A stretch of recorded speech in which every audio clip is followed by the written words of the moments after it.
Hello, everybody. Thank you. So many folks for joining right at the top of the hour, um, and joining us for this year's ACRL SPARC Forum. I'm Nick Shockey, SPARC's Associate Executive Director, and we are thrilled to co-organize the forum once again this year with our colleagues at ACRL and specifically ACRL's RESEC committee.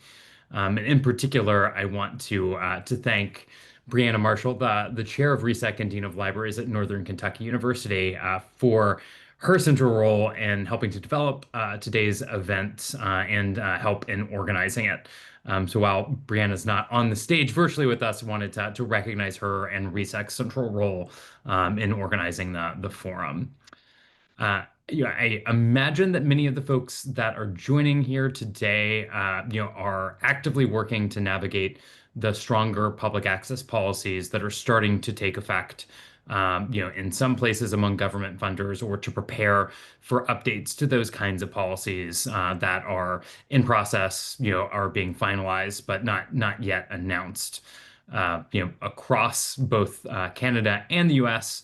And even if you're not working on those directly, I imagine many of the libraries that folks are at are grappling with these issues. And so, helping to support libraries in this work has been a top priority of ours at SPARC over this past year, with the increasing focus on these updated policies that are coming onto line. And a little bit later on, I'll share a little bit about some of the resources that we've been working on. But here at the top of today's event, I just wanted to flag, that if you have feedback or suggestions for how we can be better supporting your institutions or any unmet needs that you see, we'd really welcome that feedback or those suggestions, either live during the event in the chat or by email anytime.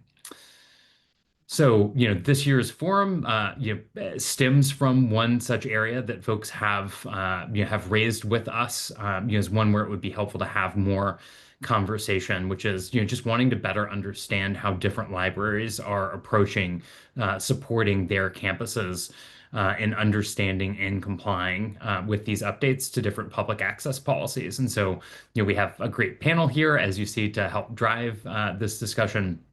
But we also are really hoping to make this a conversation with and among participants, yourselves. And so we know there's a huge breadth of experience that's represented in the room today, and we're really hoping that that will come out, in the chat actively as we're going through this conversation. So, as our panel responds to different questions, we'd also love it, if you have a relevant experience or resource or something to share, to be active in the chat responding as well.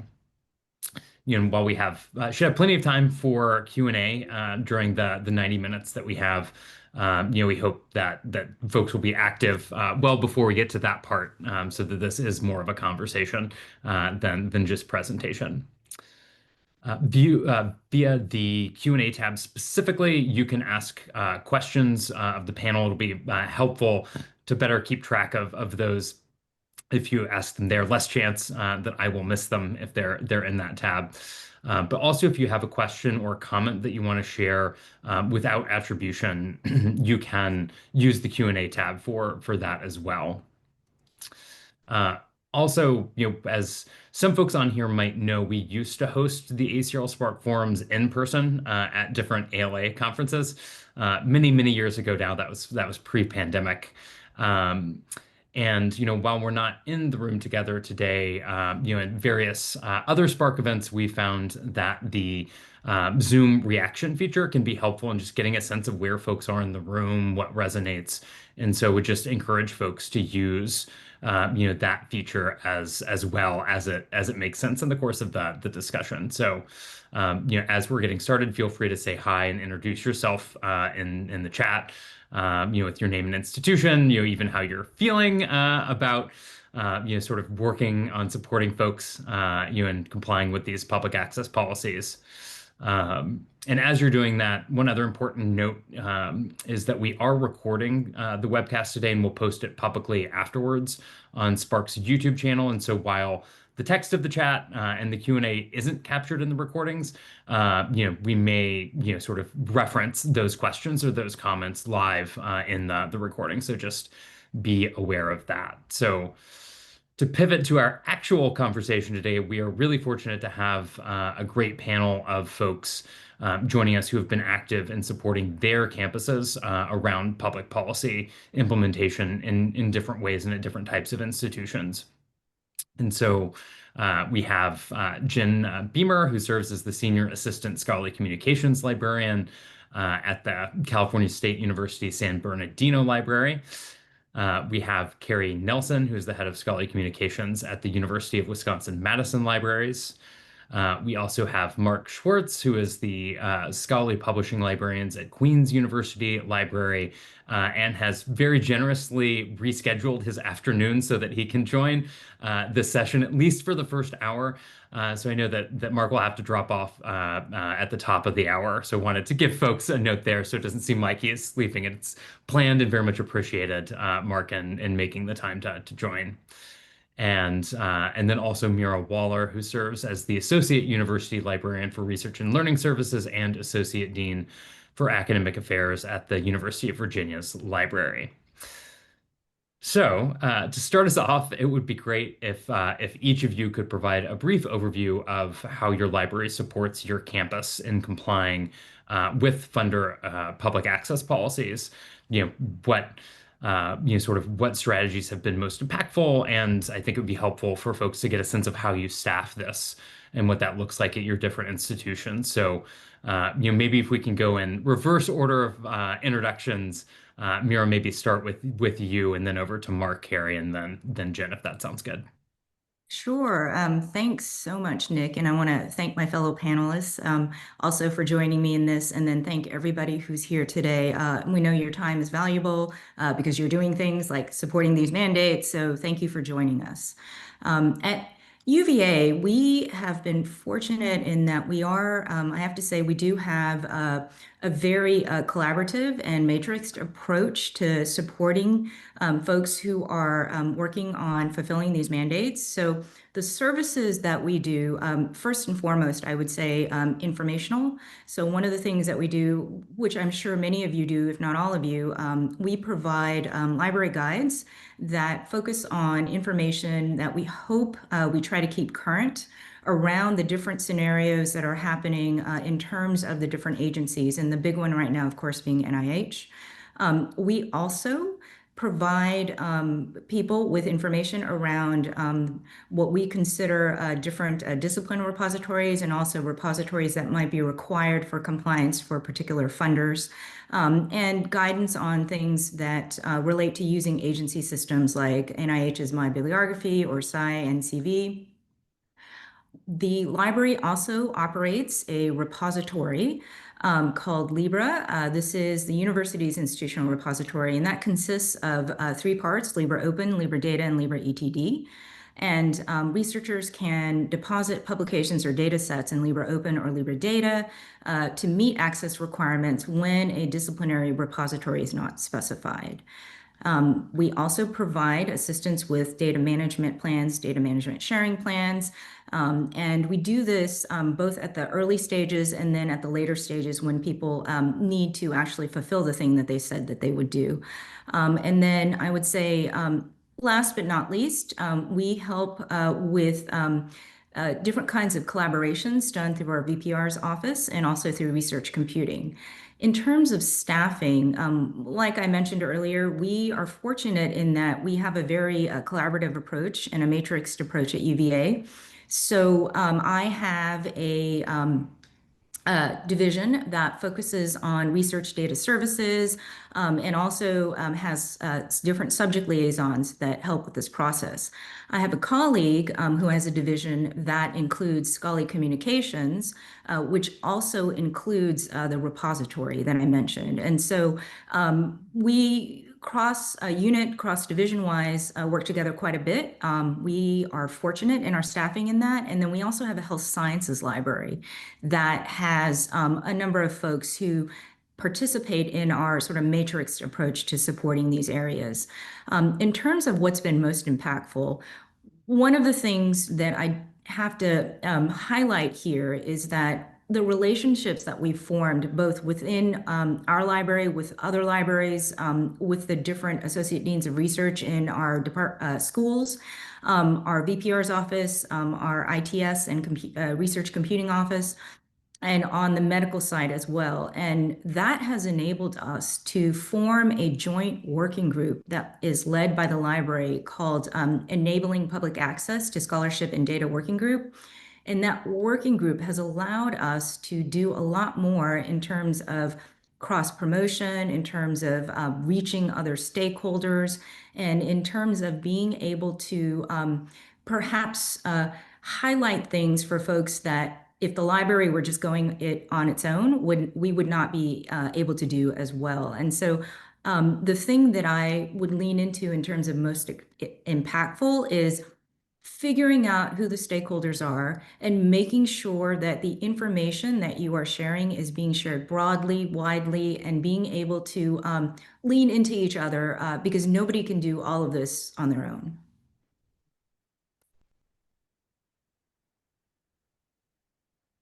All right. So I guess I am next. So in Canada, our situation is fairly different. And right now we're in a bit of a holding pattern. We have a draft immediate open access policy that has been in draft since the beginning of this year. I was really hoping that they would announce that it was out of draft by the time this session happened, but that didn't happen. So we're working on planning on how we're going to comply. So right now we are operating under kind of a legacy policy that our funding agencies, the tri-agencies have, which is a very traditional open access policy, which gives authors the option to either make their article open access immediately or make it available with an embargo, a 12-month embargo, so green open access. And we've been supporting this policy in a number of ways over the years at Queen's. So in many of the ways that Mira mentioned, informational, sharing information through our liaison librarians and through our research office. But in Canada, there isn't a designated repository. So the way to comply with green open access is for authors to put their articles into institutional repositories. So at Queen's, our institutional repository is called QSpace, and we've had both mediated and non-mediated, self-initiated deposit available for a number of years. And we've been trying to offer those services, but now that we're in this holding pattern, we're preparing for a completely different policy. Which is similar to a lot of the policies in the US. It's immediate OA. It requires deposit of all public articles into an institutional repository. So that's a really kind of interesting difference. So the repository network in Canada is going to have a huge role in enabling compliance to this policy if that piece stays in after the draft. It also includes green deposit as an option, including rights retention language, requiring authors to retain the rights to their author accepted manuscript. And there's also a CC license requirement. So there's a few other things as well. But what we've been doing at a local level is we've been preparing our infrastructure for this big change. We think it's going to result in a huge influx of deposits into our institutional repositories. And we're starting to talk to our campus about what compliance might look like. So we've been planning this roadshow to talk to every single department about these requirements and how we are planning to support the new policy. And I'll talk a little bit about some of this other stuff later. But one major thing that is happening in Canada is we have this new repository network that's supported by the Ontario Council of University Libraries and the Canadian Association of Research Libraries and a few other organizations. That is basically a shared repository service. So a lot of us are moving our repositories onto this shared repository platform, which is just absolutely fantastic. And the university is planning on, Queens is planning on doing that in about a month. So if you've ever migrated a DSpace install, that's what we'll be doing. I can't wait. And then as for staffing, we have, so I'm the scholarly publishing librarian. I have a technician that supports the repository and repository deposit, including our theses. And then we also have a research data management librarian and a technician that supports her work in our department. So that's how it is currently staffed. If things change, we may need more people depending on how successful this new mandate is once it's released. Thanks, Mark. And before I pivot to Carrie, just have to say you're getting a shout out in the chat, well, to Canada generally, just on the IR deposit compliance pathway. That I know it's great to have Jen here too, as lead of our U.S. repositories network that's working towards perhaps a similar future in the U.S. as well. But had to narrate that shout out in the moment. Sorry, Carrie, over to you. Yeah, great. So yeah, I'm Carrie Nelson, and I'm head of scholarly communication at UW-Madison, University of Wisconsin-Madison. And some of the things you've already mentioned, or Mira and Mark mentioned, are things that we're doing here. I thought it was worth also just setting the stage that we, just as a university, are very focused on federal research funds. And we get, I think the most recent number was $816 million in federal research funds. So just as a campus, looking out for making sure that we're compliant, that we're not putting those funds in jeopardy. That's just a general campus priority. So we're operating in that space. And we have one of the services we have that I think is pretty unusual, and it actually evolved beginning in 2008, is that we actually submit manuscripts into the federal repositories in order for compliance to happen. So for those mandates where authors have to submit a manuscript, and I think Mira mentioned some of the other things that go along with that, I came to see there are guides on the NCBI updates and those kinds of things, keeping track of those sort of behind the scenes activities. We actually have a staff person dedicated to that, Ryan Scriver. And so he knows the nitty gritty about how to deposit, where to deposit. He pays attention to when something changes. He'll be in touch with agency folks to find out if something odd happens, and really campus questions are directed to him. And that was funded originally sort of from some research campus folks, or at least partly and housed in the library, and is now fully housed in the library. So we have that sort of intake and that service we provide, which puts us in a different position, I think, than a lot of libraries. So those are some of that's a significant part of what we do. Then we have, on the data side, we do the information resources, just like you've described. We do use the DMP tool so that, and help, there's a significant push and resource and service. We do a lot of advising around data management and sharing plans and how to end compliance in relationship with that. We have it set up to be relatively easy for authors or researchers to just reach out and get connected with a librarian who can help them make sure their plan is making sense. And that is also providing advice about where and how to make research or make their data available. Related services to that, we do have, we can take data in our institutional repository, mine's at UW, and we do have a subscription to Dryad. So there's also those kind of services of literally making the connection for folks to provide their data. The other thing that hasn't come up much yet is the library's service around open access publishing agreements. So in the zero embargo situation we find ourselves in with federal funders in the US, this is increasingly being seen as a critical service. And maybe we'll get a chance to talk a little bit about the pros and cons associated with that. It's definitely elevated our profile on campus. So we do have, we're part of several OA publishing agreements, most through the Big Ten Academic Alliance, but we have also set up some of our own. And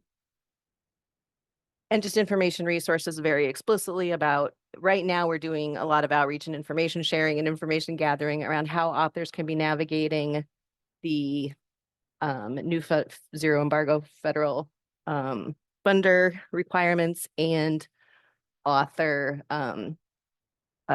agreements with publishers. So figuring out, that's a thing that we are trying to step up when we're talking about library leadership in this space. I think we're seeing that that's a big trouble spot right now. And so that's another area that we're talking about. And then just maybe broadly talking about staffing. So I've mentioned a bunch of things that are going on, and one dedicated staff person who's a compliance sort of librarian, but it is really spread out. It's very collaborative work, which has been fabulous. But we have, for example, a team and program research data services. So our research data services group does the DM, the data management sharing plan, and all the advising around public access to data.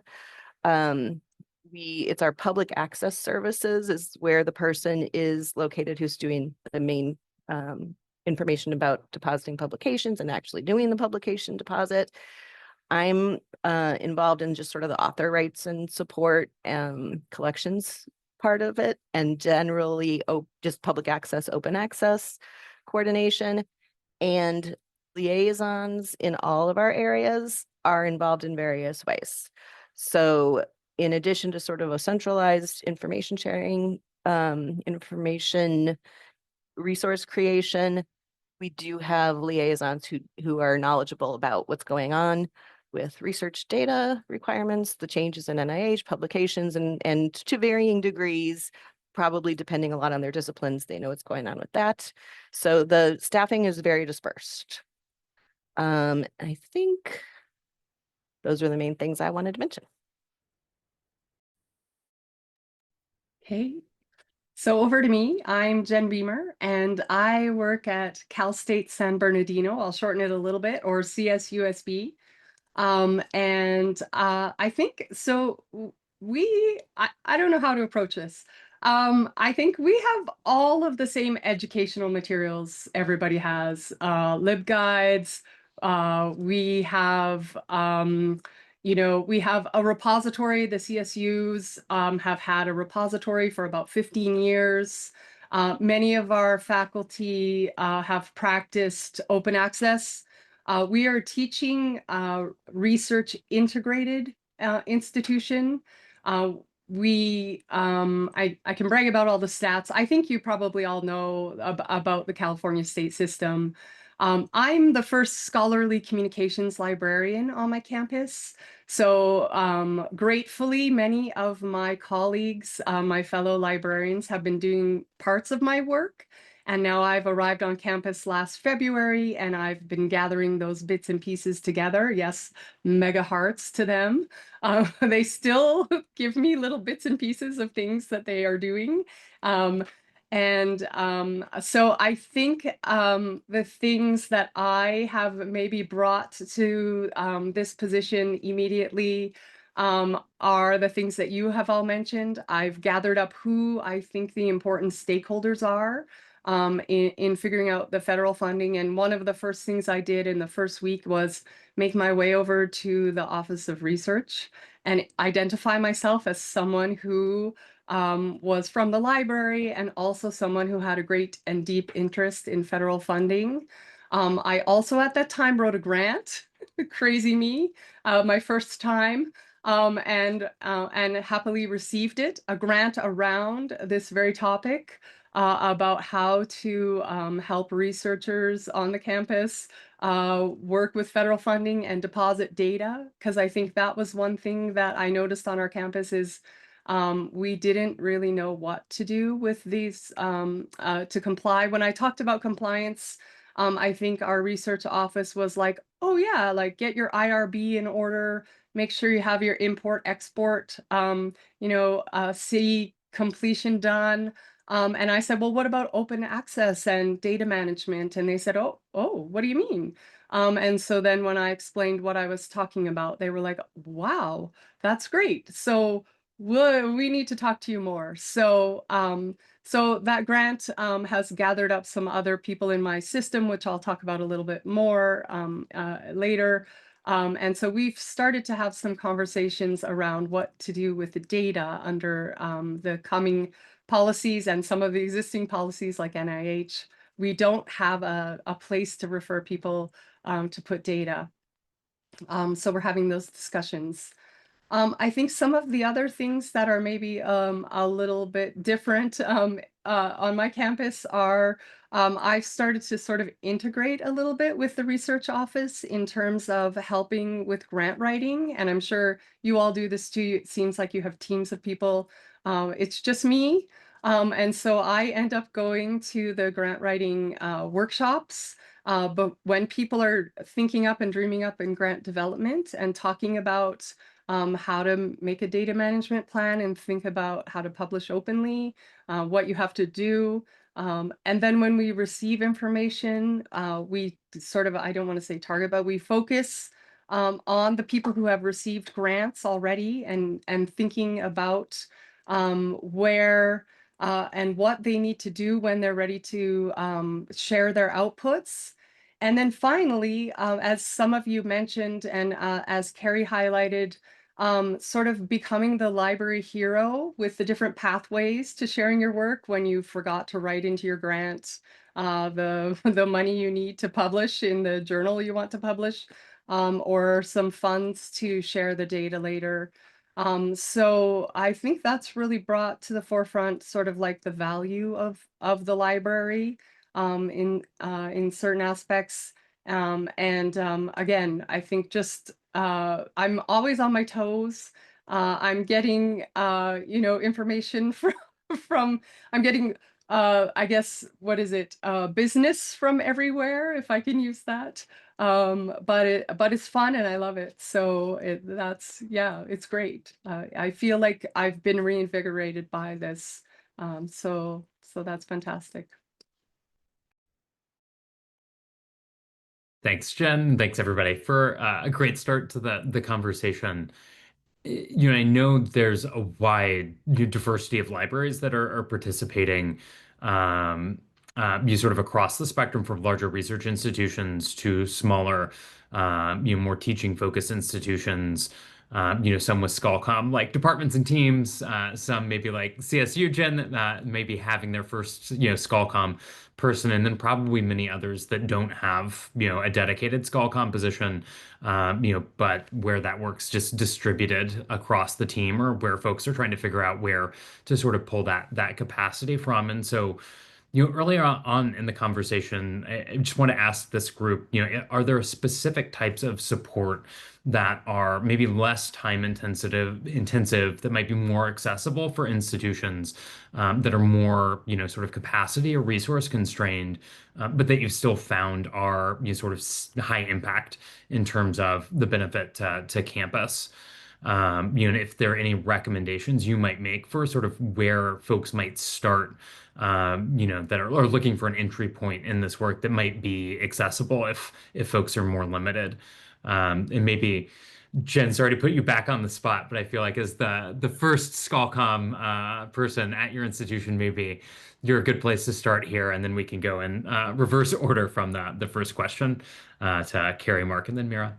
Yeah, so I feel really highly privileged when I answer this question because I've been privileged enough. My institution is a SPARC member, and I know this is like a really silly answer, but I know if someone could put in the link for me, the SPARC resource. I know originally I was working with SPARC to like read all the policies as they came out, and I was gathering my own Google Doc with all of the information. And every time SPARC would send out an update on like what what's happening with each agency. I would like collect that information, and then I would head over to the research office and say, hey, like this is new. And that would just make me look like a superstar. Like I didn't publish it anywhere. I just kept it in this Google Doc, and they just thought I was an expert. But now you've created this really great, this really great policy guidance that's available to everybody. And I've given it to them, and they've put it on their own webpage for, research on our campus. And so, yeah, so I recommend to everybody, like use that because it's there. It takes you there. If you can join a community that is talking about this too, like it's really great to just discuss these things, and they sort of like stick with you. I think the thing is to just not be afraid. Like there's no right answer. That's the other thing too. Like I didn't just magically know this. I just, as I came to these things, I just learned them as I went. So that's the other thing. Like don't panic. I think originally, if I could say another few sentences, when this all came out, I was with the Skelk group with the small to medium-sized librarians. So shout out to them. We were all like, oh no, we don't have big repositories. What are we going to do? And we took a few minutes to like sit down and see what the actual impact would be, how many researchers had federal funding on our campuses. And once we saw there were only a few, or there were some that were actually collaborating with some of the bigger research institutions, it sort of like took some of the weight off of us. And it didn't feel so like stressful. And so, yeah, so I guess that's some advice.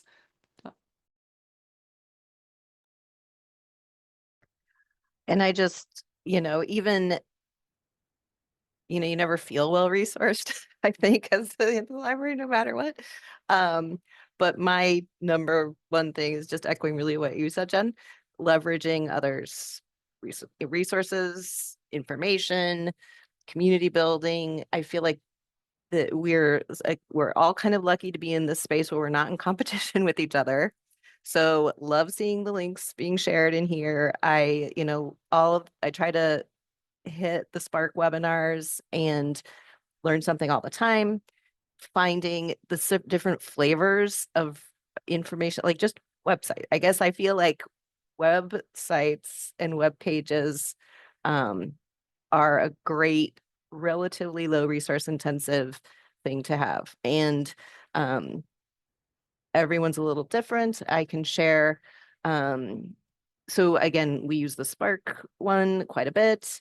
And we have a person who can mediate that too. So our compliance librarian, Ryan, can also edit, get the information from wherever and then create it on a site. And so if it's in a way that speaks the language for our researchers, and I think those are they're less labor intensive things. And then also just spreading the wealth of the work a little bit. I think at least the thing that I also think has bang for the buck here is having a person who knows about a certain thing and tries to stay abreast of it, so that, I can hit them up. I can, reach out to Cameron. What's the best repository for something? Well, in fact, I could refer you. And we are able to refer to people. So dividing up the expertise areas based on people's interests and everything like that. And so, it's unusual to be able to make it someone's job. But keeping each other informed about what we're good at, I think that's another good way to sort of make it a little easier.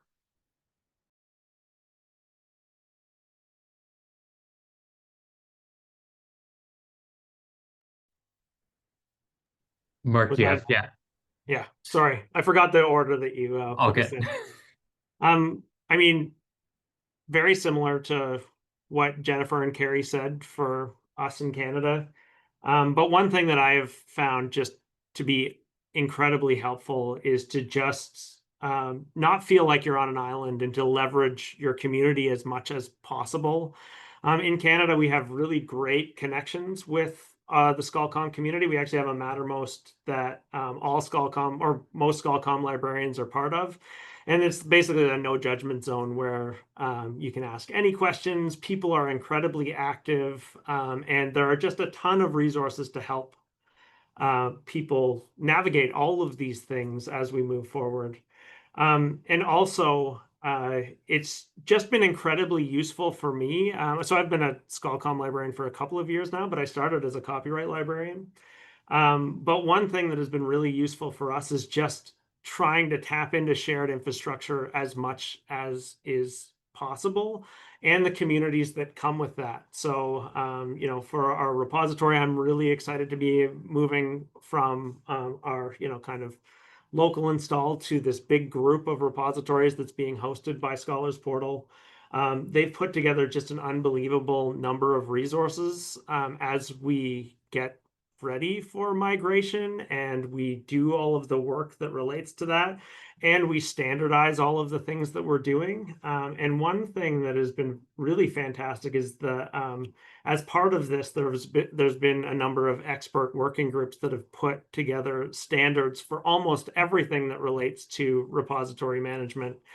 So, things like metadata standards, recommendations for what PIDs, persistent identifiers to use for specific things and when to not use them for other things, and a host of other kinds of documents that have been just unbelievably useful. And I can share a link to that after I'm done talking, but it's just been a huge thing. And then also on the research data management side, we have a national kind of library supported dataverse called Borealis that is supported and used across Canada. This has just been really, really great. And a discovery layer called Lunaris.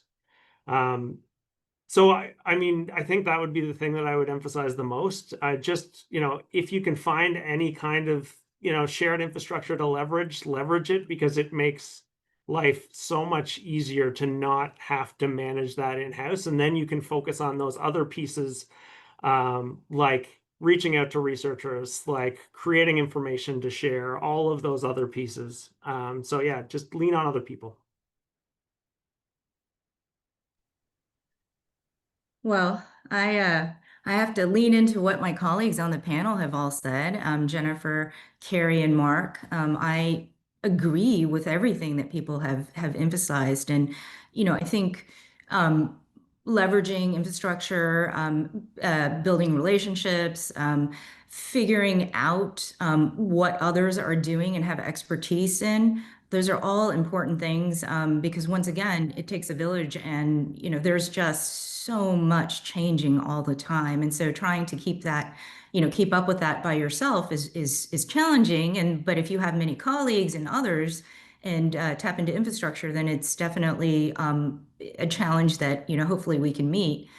Just to add to that a little bit, I did want to emphasize, I've been seeing some questions in the chat, and one of the things that when we talk about infrastructure and relationships, we think, externally about committees, we think about other library stakeholders, we think about things that are happening in other organizations. And, I do want to highlight that infrastructure and foundational work is also at your institution. And so thinking about how, and Jennifer, I think you mentioned this early on and how you established the ground and hit the ground running, is thinking about, tapping into your vice president for research's office and area, sponsored programs, information technology services, but figuring out who it is at your university that's wrestling with these similar questions and situations and trying to help faculty and researchers in this space, and then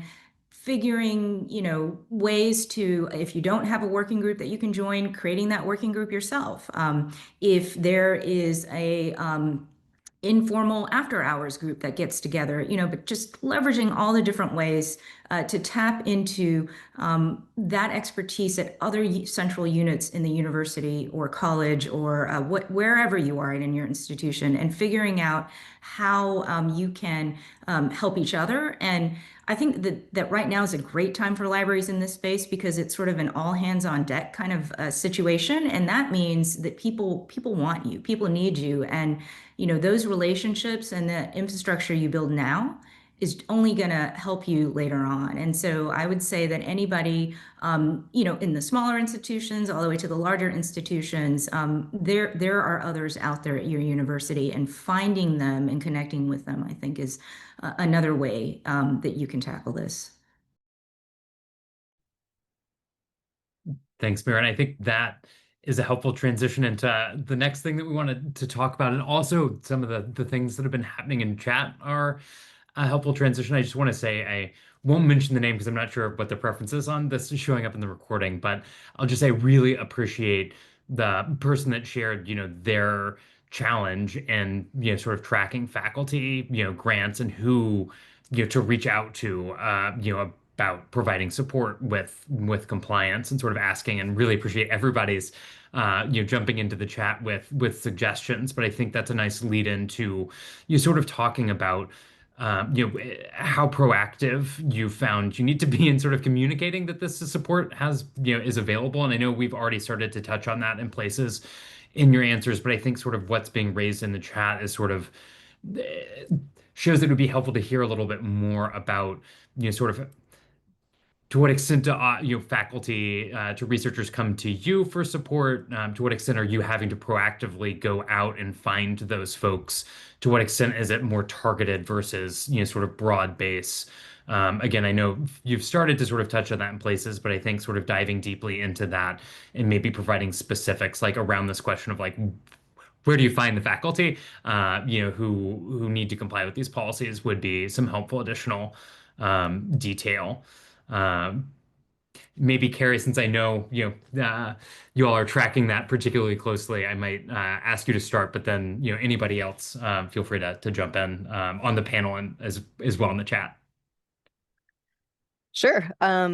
So I've been around this enough to just see what happened, and I think we're relatively unique position that in 2008, campus decided to invest in a service to help researchers stay compliant. And that has been, it actually, I would say, kind of grew up and was communicated in a way that was a service that wasn't necessarily a library service, even though it really kind of was.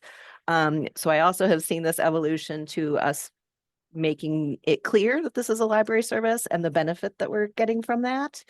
And it made me think when I saw that we were headed in this direction, if folks are familiar with the recent NIH request for information about their potentially changing requirements to discuss what achieving reasonable costs or what reasonable publishing costs might look like or how they could impact them. And we had the senior campus leaders for research reach out to our to Ryan on Bucky, who they've worked with and are familiar with through this Bucky Submit service, to say, hey, should you be in on this conversation? And can you help us come up with a response to this RFI? And that was pretty exciting. And it's an example of how this service led us to then be able to have bigger conversations, broader conversations. We ended up all kind of relying on and collaborating with consortia for the actual responses we ended up with. But it's an example of just sort of doing the slog service that led to developing a relationship and then increasing our opportunity for converse. So now we're in position to have conversations with those folks who have some purse string authority about what the libraries are doing to support compliance, including transformative agreements or paying for publishing. So it's just opened a door that I think is going to be really, really helpful. So that was one thing I wanted to make sure to mention. And I think otherwise, the reaction to campus, I do think, and folks mentioned, like, do people think of this as something libraries help with? And this is a very parochial experience, which has been expanding our campus community's idea of what libraries do to include, research support, research services. It's not just about paying for you to be able to read a book or access a database. And so I see now this almost like a switch starting to flip, where where people on campus, researchers, authors, whomever, administrators think, oh, maybe that's a library thing. So the investment in this space for us is paying off. I think we need to get it pay off more. I'm super interested in UVA's the coordination committee that you talked about, Mira. So I think we need to invest in it more, but it's been great. So if it's just like, what's the reaction been? It's been useful. I think there's some potential downsides, which I hope we'll get a chance to talk about, but that's where we are. Thanks, Carrie. Anyone else want to jump in on that one? Yeah, please, Mira. Sure. I want to make sure my colleagues have the opportunity to jump in as well. So a couple of things. I will say that, our experience has been people know what they know and they don't know what they don't know. So we get people who come to us, and they come to us because they've regularly come to us for other things. And so they know us, they trust us, and they're like, yay, library. But then we have a subset of people, and I don't know that they ever come to anybody. And that's the subset that we're trying to reach, because they're the ones we know probably, in addition to the people that we love helping, they're the ones who really need this help. And in that respect, we have been leaning into some of those relationships we've been building. So I have to say that I agree 100% with Carrie in that there are, and maybe we will get to those downsides. There are downsides, but there are definitely a lot of benefits. And being sort of in this space, particularly now, has given us some stronger relationships. And so it's sort of a iterative process. And so those relationships have given us the opportunity to do things like post resources on the VPR site, or research computing and their open house highlighted something that we had done together called the data storage finder. And so I think, as you work together and as you build these kinds of things, that gives you an opportunity, all of you, to expand more to reach people who, so we don't necessarily reach the same people that the research computing folks reach, and vice versa. And so we're now cross-pollinating a lot more. Same with the VPR's office, same for our Center for Teaching Excellence. And so we're doing more, I would say, to help each other reach those folks who currently maybe didn't come to each of us for different kinds of things. The other thing that I did want to mention is that we are, through that group that I mentioned, the acronym is terrible, EPOST, I think is what we've been calling it. I wish we had come up with something that was an actual word, but it describes the thing that we do.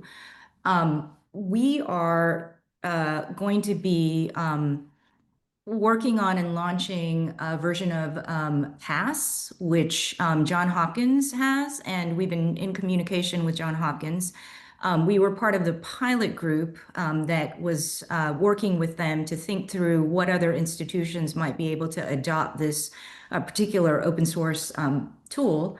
And one of the things that in doing this work has come out is that we are, once again, leveraging those relationships. And the library is definitely being seen as a place that is neutral and really is looking to be able to support researchers. Bottom line, there's no other hidden agenda. There's nothing else that we're trying to do in the background. It really is about being a central support unit. And so I think in sort of the original question, we our goal and what we're trying to do is maintain the people who come to us for all the things they come to us for because we're good at it and they know it, while also reaching the people who have no idea what we do and perhaps might never have known what we did unless, you know, we made that strong attempt to reach them. And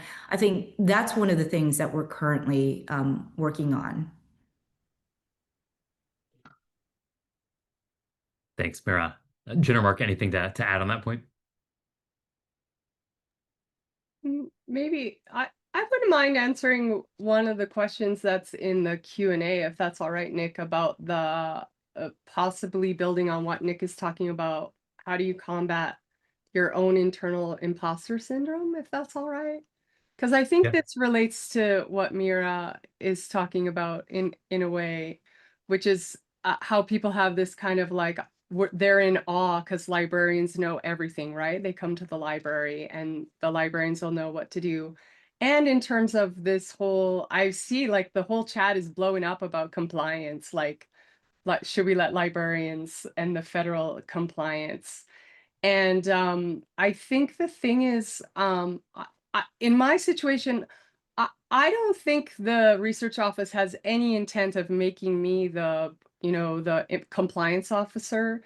Just like many years ago, I released myself from being the like copyright compliance person. Like, I think if you look into your like faculty, we call them FAM on our campus, but they're like your, you know, your faculty contracts. It says very clearly like it's a faculty responsibility, that person's responsibility to comply with the, you know, their contract in what they do with their intellectual property and what they do with others' intellectual property. And so I feel the same way about this, is like you need to do with your grant what you need to do, or the federal government's going to come knocking on your door and say like, hey, you're not going to get any more funds, or like, I'm the person who's going to help you, just like I learned in library school. Like, I can guide you to the place where we can look together and see what's going to happen. I always go back to like my library school training, like, let's go and look together at this resource. And whenever I like, so I have a PhD, so I feel imposter syndrome all the time. Whenever I talk or stand up, right now I'm feeling imposter syndrome, I can tell you. Whenever I feel imposter syndrome, I always say to myself or to the person, if I don't know, I don't know. Let's find out together. And so we'll go to that place and we'll look together and we'll try to figure it out. And I think the thing is when I don't know exactly what's going to happen, I'll do my due diligence of like, let's email NIH, or let's like maybe the SPARC website, or maybe I could reach out to Carly Robinson, like she's a good resource, or maybe I could, you know, like, let's give it a try. Or, you know, right now I'm feeling like kind of icky to myself, like, faculty member, I'm going to email you back. Or, you know, so like, I think all of those things, I'll reach out to the community. You have all of those things behind you. Like, please don't put the pressure on yourself to have to know. I don't think any of us know. If you attend some of the community events, you'll hear the same answer from the people who are saying, this is my area, this is my wheelhouse. They'll be like, I'm not sure, but we'll have to wait and see you and find out. So yeah, I think the imposter syndrome is real, and acknowledge it. And then just think to yourself, like, I know I have been trained on how to find out those answers, and I will find them. And I belong to like this awesome community of librarians, and they got my back. And now I know who Jen Beamer is. I'll give her a call and maybe she'll know what to do. So, or Carrie maybe, or Mira, or even Mark, if it's not long distance to call across the border. So yeah, like, so yeah, don't sweat it. This is all happening, evolving as it goes. So Yeah, I think you can call Canada for free. I think it's all good now. I just aged myself actually when I said that. I thought about, yeah, that's right. Sorry. So I mean, I guess I'll finish this question. This will probably be my last thing before I drop off because I've got to go at 3. But I mean, everything that the panelists has said has really resonated with me, and I think it's fantastic. I've got tons of notes from this. This has been a great conversation. But I think one way that has worked really well for me recently is just by really focusing on building a strong relationship with our research office. That hasn't always existed in the time that I have worked here, but recently we've had these really, really strong partnerships. And for research data management, they've been, so the research data management policies in Canada are a couple of years ahead of the open access policies, and there's been a ton of work there. So the research office at Queen's has invested a lot in developing, institutional policies to support the tri-agency policy, and they've put people and resources into it, and they've really built up the partnership with the library, who's providing a ton of services. And through that, through those conversations happening at both the research office level and the library level have really resulted in a ton of activity and a lot of people finding the RDM librarian and all of those folks, in that they're so busy that they can't even get through all of the stuff that they're getting. So I'm hoping that as we move forward, we can kind of replicate that model and that roadshow that I mentioned. One thing that we've been really lucky to be able to organize is that throughout all of the roadshow workshops that we've organized, we're going to have one of the AVP, Associate VP Research, come with us to add a level of engagement that we might not get if it was myself and my departmental head, or 2 librarians, or a librarian and a liaison librarian, for example. So that's something that we're experimenting with and that we hope to do. And I'll just finish. I know there's been a ton of comments about transformative agreements, pay to publish agreements. That's part of my job too. And it's actually one of the least favorite parts of my job, is administering those agreements. But it is a great jumping off point to talk about all of the other services that you do offer and that you do have, because people will find you because they're really interested in those agreements, and either they're super happy because their article's covered, or they're not as happy because their article isn't covered by one of our transformative agreements. But either way, angry or happy, it's a great way to start kind of leading into the services and things that are offered through the library.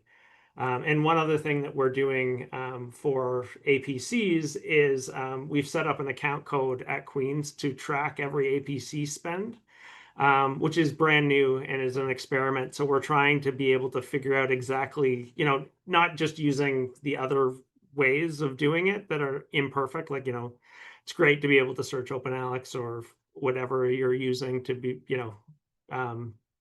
but we're hoping to get a really great data set and finding out who is paying APCs outside of, just outside of using the transformative agreements. So yeah, those are my points. So I'm going to drop off. It's really been fantastic to be part of this conversation, and thanks everybody, and thanks Nick and SPARC, everybody. Thanks so much, Mark. And I'm glad you actually raised the transformative agreements or read and publish agreements piece, because I was going to try to make sure we got there before you had to leave. So that was perfect. Really appreciate it. Great. And there's a bunch of comments on the chat. We don't have like a public APC tracker. It's an internal code that is entered into our agreements. But if you email me, I can share some information about how we put it in place in the communications that, or I can share it with Nick and he can share it out too. Great. Thanks so much, Mark. Perfect. Take care, everybody. Thanks so much. Thanks, Mark. And on that point, the sort of interest in APC tracking is definitely something that we've heard generally. And so if that is of broader interest to folks, that would be really helpful to know as, we're looking at what other kinds of ways that SPARC might support folks. So if there is, an unmet need around that specifically, let us know. And that signal will definitely will not go unheeded. And like I said, there's been a lot of conversation in the Q&A tab and in the chat around sort of how transformative read and publish type agreements or just open access agreements broadly fit into this work. And so I'm, like I said, very glad that Mark was able to address it before leaving. But I wanted to sort of put that on the table for you all to respond to as well, recognizing the nuance of both, it being an opening point for conversation with faculty, but also the concerns that have been raised around, reinscribing the currently dominant players that model can lead to, or that becoming the new big deal and it becoming that much harder to leave, if there are budget impacts that necessitate finding larger places to cut, the position that puts the library in, if faculty get accustomed to those agreements. And so it would just be great to hear how each of you are thinking about that. Does anybody want to jump in on that simple topic first?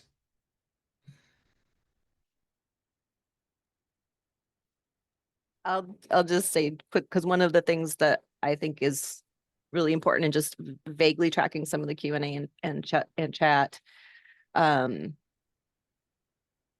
SPARC, so a subset of folks here will know this, but if you're having trouble finding resources on navigating this crazy time, when it comes to the open publishing agreements, it's just been fabulous to have SPARCs as a resource and be responsive, and it gives me, we were talking about imposter syndrome and all of those, yes, endorse all those things, and being able to really just track and follow and make sure that I know what SPARC is saying about stuff gives me so much confidence that I at least know.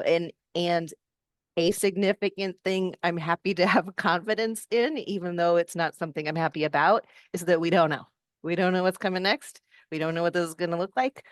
What are the publishers going to do? Who's going to sue whom, when? And just there is this, it's easy to just sort of feel in a desert about and a little bit paralyzed about being able to provide advice, but I feel like I said, confident being able to let people, sometimes powerful people who care a lot, talking about lots of money, to say we don't know. If anyone is telling you they do, they're let me know who it is, but they're probably steering you wrong or oversimplifying and those kinds of things. So I guess that's I felt like this was an important thing to talk about a little.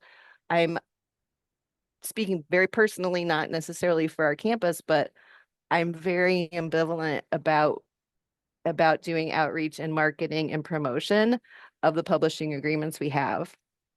And it's pretty clear we need to start doing that more. And I'm trying to understand and just, embrace the fact that it is going to get our campus aware of the library's benefits. And so I'm trying to just find the language and would welcome any ideas about that. Find the language to talk about this in a way that's both helping researchers with very limited time to pay attention to this, understand that the libraries are a great resource in this space, and all of the stuff that comes with this: limited budgets, long-term access to content, continuing funding, profits, all those kinds of things in a way that's goes along with promoting the service of, in particular, I'm talking about open publishing agreements. And I'll just anecdote that since the NIH policy has gone into effect, getting great kudos and thanks from authors who were happy to find that we have agreements. We actually just are making public this week that we have an agreement with American Chemical Society. And boy, those researchers are happy. Meanwhile, I have now started to get the messages from someone, and I got one in particular that was important. From someone saying, what's the case we need to make? Our journal that we care about is an Elsevier journal. How do we, and there was a tone there, right? Like, oh, great, you're making it easy for people in these other disciplines to publish, but in my discipline, we have to publish with Elsevier. It costs this much. What are the numbers you need to make the decision that this is important enough? And so you can already start to see where this is headed. So that's I guess I'm saying, yeah, I'm worried about this. Carrie, I'm just going to jump in and say you're not alone. And I think we see a lot of emojis coming up. I also want to thank SPARC for collating a response to NIH on their RFI. It's greatly appreciated, so thank you. I am only going to speak for myself personally as well.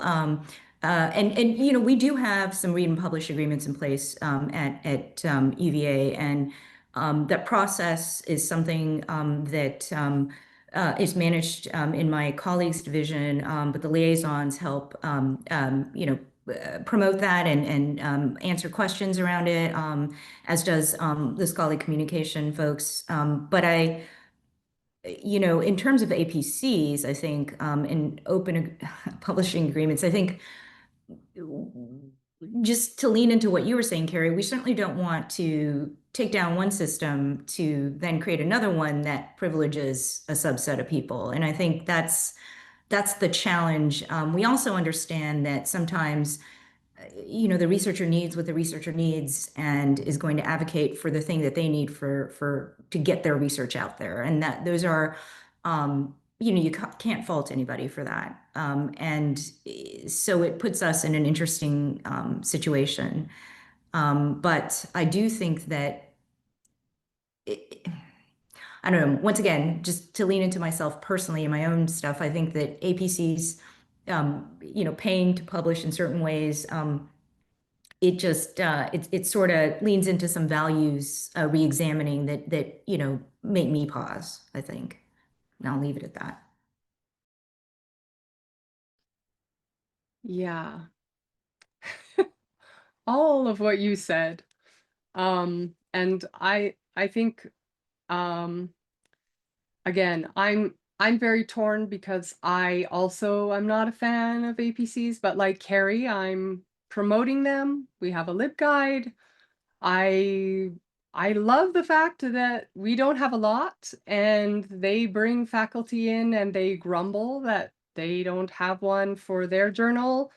But usually it's a great outcome for me because I can convince them to put a green OA copy in the repository, especially because we are a teaching integrated campus and there just isn't a bucket of money that they can use for, we don't have an APC fund. So yeah, so it creates a great partnership between the Office of Research, right? Because it's a back and forth between like, check if the Office of Research, no. Check if the library, no. Okay, what are the pathways? But yeah, I'm not sure what's going to happen. It's kind of like a scary movie. I want to see what happens at the end, but I don't, you know, so I guess we'll have to wait and see. Yes, I see all these, you know, I'm fascinated by the chat. I can't keep my eyes off of it. The cycle of begging, all kinds of things. Thanks for capturing the chat at the end, Ashley. Well, I appreciate the scary movie reference, Jen. It is the season, I suppose. But hopefully it has a happy ending. One other thing that's come up like frequently in this conversation and in the chat, and I know, you know, we have 20 minutes left, which is a good amount of time, but not a huge amount, that I just would be sad if we didn't have more time to dive in on this more deeply, is just the different kinds of sources of support, resources, you know, where you go when you need backup. And just like, I really appreciate, you know, the conversation that we've had around imposter syndrome and, you know, the difficulty, people have in connecting and like finding their support network, whether that's, people or, written resources. And again, I know we've touched on both, but I just wanted to sort of take a moment to focus in on that area and see if there's anything else that either the three of you would add in terms of your suggested support network, be they resources, places to go, or specific people. And then also, I think this is probably one of the areas where, sort of the chat might be the most helpful, because since there's such a breadth of folks here, I think what this group collectively could serve as could be really helpful. And like I mentioned in the chat briefly, but didn't narrate, we are looking at the links in the chat and we'll pull those out to send around with the recording afterwards. So we'll try to capture that for afterwards as well. But yeah, would love to open it up to you all if there are any additions that you would make in terms of where you all find support.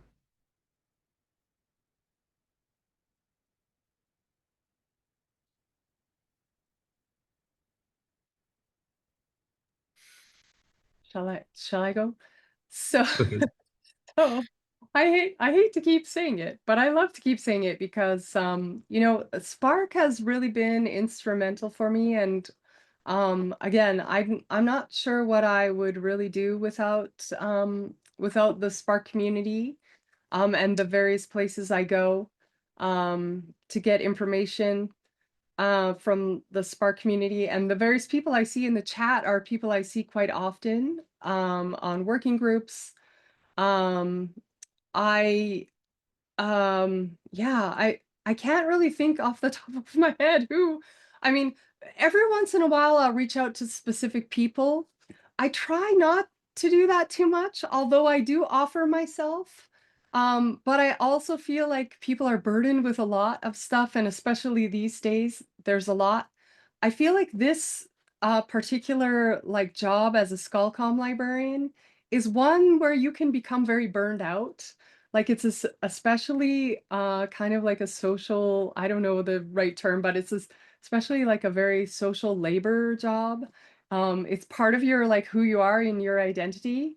You get a lot of great satisfaction out of like every person who shares something. You're like, yay, I did it. I helped someone share something, but also it's very exhausting. So if you have to help others all the time, it's it's also very tiring. So I feel like coming to these kind of group community things and listening to others talk about how they're doing things is really invigorating and very helpful. But yeah, I just I'm not really, I feel really dumb for for not, I feel like an imposter for not knowing other places. I know ACRL is also a great place. I'm an ACRL member.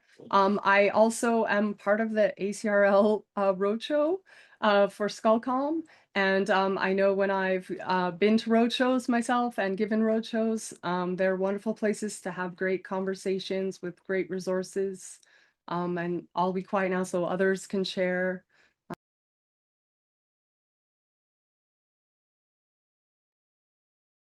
Yes, I endorse obviously. I think the SPARC community we're really lucky to have, and that's where as I said, I get a lot of support and ideas. I'm looking through chat, looking forward to seeing sort of what others are suggesting. What I wonder about and is branching outside of libraries, but just sort of looking to just in this area in particular, there are a lot of professionals and advocates and people who care about complying with research funder requirements in general, and I would like to get more into that space a little bit, understand who they. Anytime you see a silo, it's like, wait, why is that? In what ways is that not helpful? And that's a silo that I see. If you aren't familiar with IOI, they've been doing some work around what is reasonable cost for publishing. And it's including bringing together some libraries and research admins and just different research offices and investigating that. And it makes me realize that it's unfortunate, we're unfortunately siloed from a group that has very similar interests in this area. And so I hope that we can find support and resources in that community too.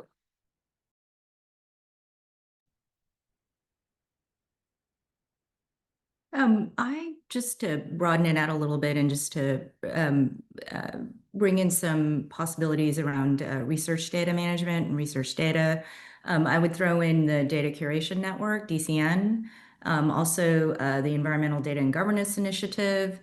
RDAP is another great one, Research Data Access and Preservation Association. So just a few around the data that and we are UVA's along with others maybe here are we're a member of DCN, and I will say that there's a lot of resourcing that they put out there that's just open to anybody, whether you're a member institution or not. Thanks for those, and especially the other organizations. They're doing important work in this area, and I hesitate to mention just one because they're all doing important work, but I do want to just express appreciation for RDAP in particular as they partnered with us on creating the first version of the federal data sharing policy resource that was up for years until we had more in-house expertise to help start to update that internally. Though some of that original analysis is still represented in that resource. So really appreciate RDAP and the crew there that did a tremendous amount of work. I really wish I could name them all by name and can remember part, but I do not want to mention some, but not others. Just really appreciate that work in particular. Um, as we're getting like closer to the end, it's like so many things to cover and only 12, 13 minutes to do it. One of the things that's came up in the beginning, I've started to see it resurface in the chat and just know from the emails that we get at SPARC that it is very top of mind, which is sort of how to handle authors that are sort of caught in the updates to these policies, that might have had a paper submitted with a publisher before the policy went into effect, and has now had it accepted, such that they would have to pay to comply with the terms of the policy. Other folks have also mentioned, and I've seen this in some of our calls and in discussions that we've hosted, libraries talking about the frustration directed at publishers that they're starting to see from faculty around, sort of the position that they're in placing that concern with publishers.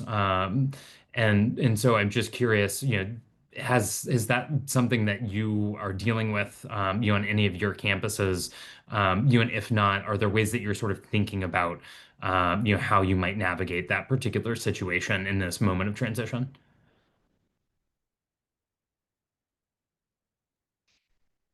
We're getting them. And I almost finally, because it's just I've been, sort of describing the problem we were expecting. And now I've gotten a couple of researchers reach out who have said, I don't want to publish open. I don't want to pay to publish open with fill in the blank, but I have to deposit this immediately because I'm funded by, in this case, NIH. So does that mean I have to pay? And so because I finally got that exact example, I am now connected with our Office of Legal Affairs. That is, when I say it's great to be able to speak confidently on this stuff about what people do and don't know. At least that's something we don't know. I've heard really smart people say that they're counseling their authors to just deposit and sign whatever the agreement they give you. And in this case, is the reason why it's a useful example to bring to legal. The publisher clearly spells out, looks like you have NIH funding, so I guess you're paying for open. And now their, manuscript submission systems are just sending people that way. So from what I can tell, it's a big mess. Kind of not wanting to be the first player in the space to do anything too interesting, but I now need to be able to tell authors what we're advising them. And it's gone beyond the space where I can say, here's the pros and cons of this and that. I now need, because the one thing we definitively say is you have to comply with your funder. So you're depositing the manuscript or whatever the case. And if the publisher agreement is making that hard, or you have to find money, or you're paying for something else, we can help you navigate that. But we really need a campus decision and a legal decision on how we're advising people for now. And I, don't love the idea of all of us saying, yeah, you just have to pay publishers now, find the money. But frankly, I don't think that's going to be easy to do. So there is going to be a breaking point, and you kind of just hope it's not mine.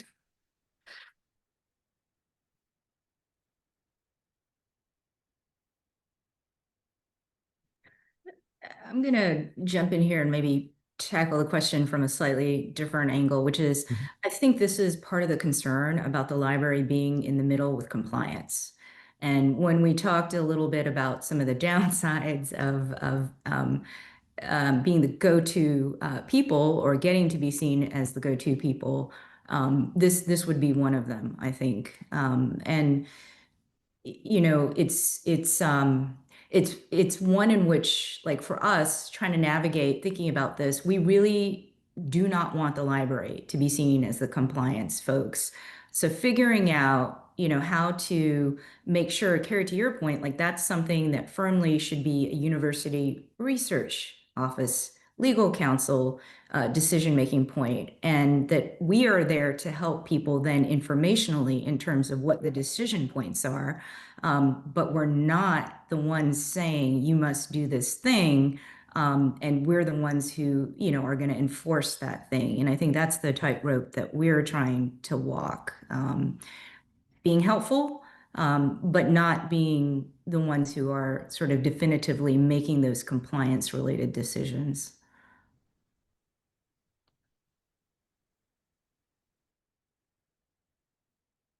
Thanks, Mira. Anything to add on that front, Jen? Well, I know we're quickly coming to the end, and I want to make space for a couple things. One, I know we had lots prepared for this that we haven't touched on, so I want to sort of open it up to you all too, if there are things that are particularly important from each of your campuses that we haven't touched on yet, and sort of have space to put that on the table for folks. But also, again, going back to how many people here on the call are sort of actively working on this. I think a note to close on that might be helpful is just sort of any further advice or guidance that you might offer to folks, in support in this area. And, there have been lots of different questions that have come up that, sort of could go in this vein. Like, one of the questions that immediately comes to mind was somebody asking about, like, how does the library get a seat at the table with university administrators or like VPRs? To play that role, that, multiple of you touched on, that is complex, and not being the compliance officer, but also being there to be an expert and having the library in that like central place. So I know that's kind of a grab bag question, but wanted to make sure you had time to share advice without running out of time, and any space that you need to just share anything else sort of distinctive that you are each working on, that would be helpful for folks to know. I think there's someone in the chat earlier on who kind of like summed up everything we said, and I think they did a really good job. I think one of the top things that they wrote was just build relationships, build relationships. I think that's key. Like, you don't have to be an overt kind of like like post all the things, build all the libguides, especially if you're on a campus like me and like it's smaller, and you don't have capacity. Like, just go to the research office and touch base with them and say, hey, the library, we do these things, we're good organizers, we help point people to places to find information. I have this one link that SPARC creates that shows where mandates are and updates them regularly. So that would be my key point. Like, you can sort of like slowly build that relationship and help out in that sort of like basic way. I think that's a starting point. at the very bare minimum.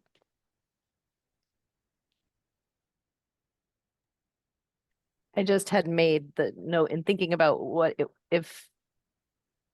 advice would I give to a group or an individual who's just starting to think about it? And I guess piggybacking on what you're saying, Jen, and this isn't something that has been easy for me or us at Madison, but if I were just starting out, I would want to bring the campus stakeholders into the conversation right away. I think that's it was great in 2008. This sort of started to be on some administrators' radar, and at least for administrators who are very concerned about keeping research dollars, I think there's a sort of fluency on this topic that I realize they don't have, which of course they don't, because this isn't their area. And being able to develop that fluency, the shared language to talk with those folks early, they're really going to be hit if we can't figure this out. And that's where, if I were just starting out now, I would be trying to, and it's hard, but I would, find the person, get the call, have that meeting. Right now, even though we've been doing this for a while, an enabling public access to research working group or whatever you're saying, Mira, yeah, you just do that. And it's an attractive name. It's something we have to be doing. There was a time where it would have been like, oh, that open access advocate from the libraries is making us talk about this, but that's not where we are anymore. So starting a campus-wide group that gets that, you get the stakeholders, you get people with power, people who care. That's where I would start. Thanks, Carrie, and thanks, Jennifer. And I'm just going to lean into what you both have been saying, and maybe, looping us back to the beginning of this conversation. And it's really, it's about, building on relationships and expertise that are around you and figuring out who cares, trying to leverage those things together so that you can do more work, be more impactful, and right now, albeit it's interesting times, the trying to look at some positive aspects of that, it means that everyone cares at certain levels and people are paying attention. And so while the work is really hard and keeping on top of the information is really hard, um, maybe the silver lining is that it might be a little bit easier than it was in the past, to your point, Carrie, to get some of those stakeholders that maybe wouldn't have been as into this conversation, to get to them and to form those connections, form a working group or a, informal stakeholder group, something, and then be able to have those conversations and to figure out together, what can the library do? What can the research office do? What should different departments or schools or the IT folks be doing? And now we are all sort of in a certain situation where we don't have to, we don't have to say the sky is falling because, certain things have been set in motion. Yeah.